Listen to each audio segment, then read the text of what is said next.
அனைவருக்கும் இனிய காலை வணக்கம். மாடி தோட்டத்தில் போன மாதம் ட்ரிம் பண்ணி விட்டுருந்த ரோஜா செடியெல்லாம் பாருங்கள், நல்லா வளர்ந்துருச்சிங்க.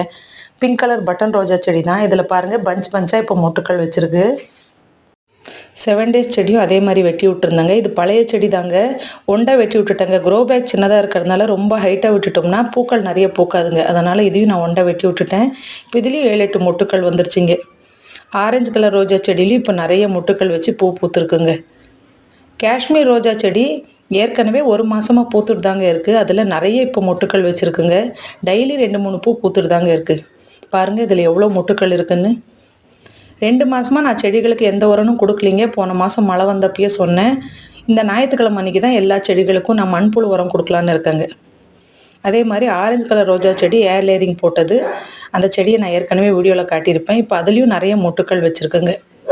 என் வீடியோ உங்களுக்கு பிடிச்சிருந்தா சப்ஸ்கிரைப் பண்ணுங்கள், லைக் பண்ணுங்கள், ஷேர் பண்ணுங்கள். பாய்.